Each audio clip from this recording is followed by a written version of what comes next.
Rafiq from the Quilliam Foundation, who's in our central London studio.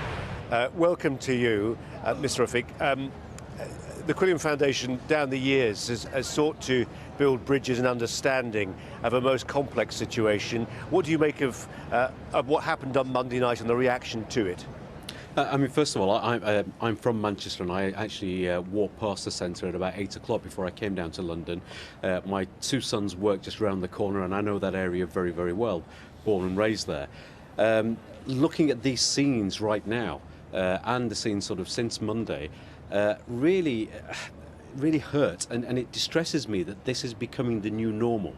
This is becoming something that people are starting to think, well, you know what, this is what, let's face up to it, this is what's going to happen. We've seen it happen in France, in London, now in Manchester. It shouldn't be the new normal. It's not enough to make this be acceptable as a new normal. I, as a Mancunian, I, as a British Muslim, don't accept this to be the new normal. And in terms of the responses, that also makes me sad, because it's not a time of platitudes. It's not a time where there have been some people within my own communities who have tried to blame this on other things, who are living in denial, who are not accepting responsibility for, in some cases, inadvertently creating this atmosphere. In this case of Salman Abedi and his father's links to the Libyan Islamic fighting group, some parents and families are creating this environment at home, and then children are moving on and becoming more radicalized and taking things further. So I'm really sad, at the point where, I'm getting to the end of my tether and saying enough is enough. We as British Muslims need to do more, but we can't really leave it as it is, and we can't accept this to be the new normal. Yeah, when you talk about those families, Haras, I mean, we've discussed this before many times down the years, that the platitudes that you talk about, one of them is to talk about a tiny minority that don't reflect the great majority of people, and most people broadly accept that. You'll get other people, I'm thinking of people like Trevor Phillips, who has done research on this, former chair of the Commission for Racial Equality, who'll say, actually, you've got a problem in some effectively segregated communities now, where a set of values have taken hold, and they're not just held by a tiny minority, and it creates a culture within which more extreme values can then grow. I mean, let me make a statement and make it very, very clear. Groups like ISIS and Al-Qaeda do not radicalize anybody. What they actually do is they actually take people who've been radicalized by these communities, if you like, or members within the communities, who will create this otherization, who will create this victimization, this victim mentality, who will create this supremacist narrative, who will actually try to create new identities. I mean, this is a contemporary phenomenon. My parents my father came into the UK in the early 50s. He wasn't, he didn't live this type of Islam, but it does exist now. We've seen an influx of people who bring this political Islamist phenomenon into the UK, and there are people who will, for a whole number of reasons, create this environment, create this identity, this them and us. And then what groups like ISIS and Al-Qaeda will do, say, okay, you know what, we have a group of people here who are segregated, as you said, a group of people who are homophobic, a group of people who believe that the West is against them, etc., and then tip some of them over the edge.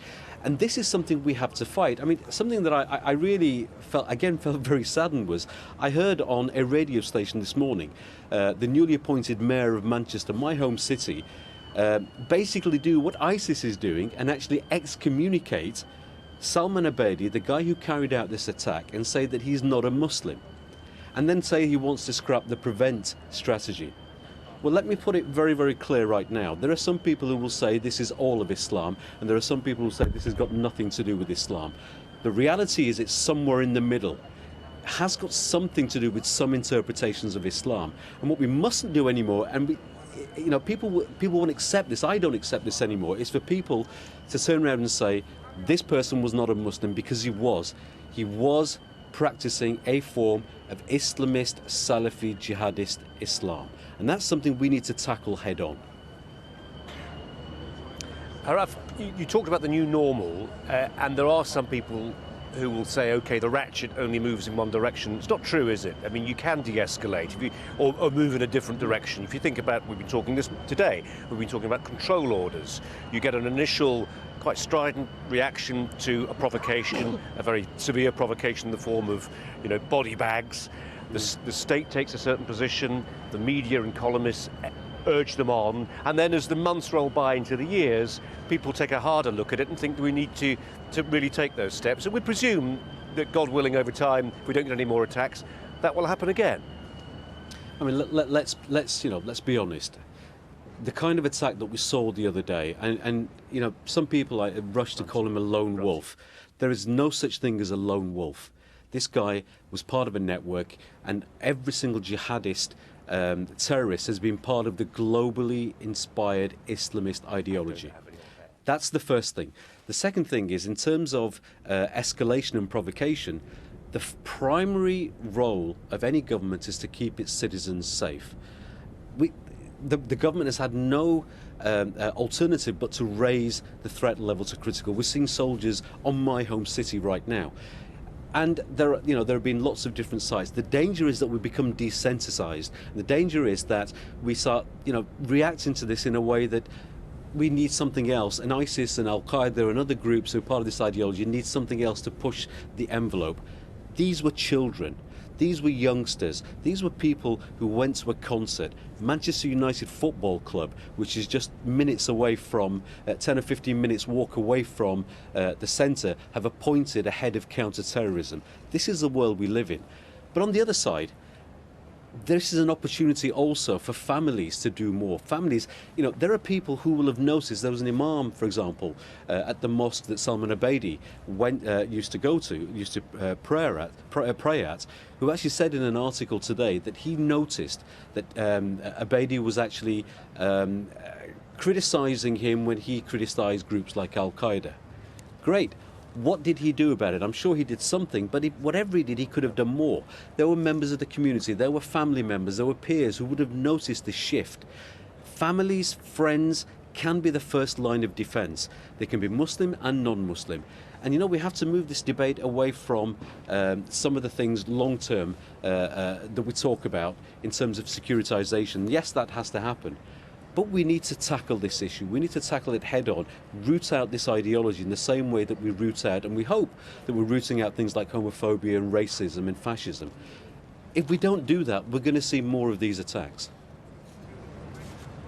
There will be those, Haras Rafiq, who will say, OK, but that encourages a Stasi-like culture where people are denouncing people, and that can lead to all kinds of unsubstantiated allegations. I know that's not what you're arguing for, but you are saying, as Tony Blair famously said over a decade ago, that in the wake of a very serious terrorist attack, sometimes you've got to throw up your hands and say the rules of the game have changed.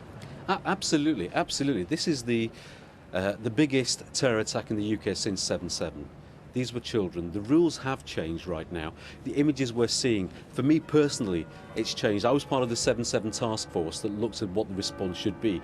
We've been banging on about this issue for a long time. Politicians come, politicians go. Politicians don't show consistency. The rules have changed. I'm not saying that we should have Stasi-like reaction to this. We should have a human rights, values-based reaction to this. Why should I, as a British citizen, why shouldn't I, as a British citizen, challenge somebody who wants to actually segregate other people, who believes in homophobia, who believes in anti-Semitism, who believes that they have a God-given right to be superior to everybody else? Why shouldn't I challenge them? I should challenge them. And more Muslims within our communities, there are Muslims, don't get me wrong, that are doing this work, but we need more.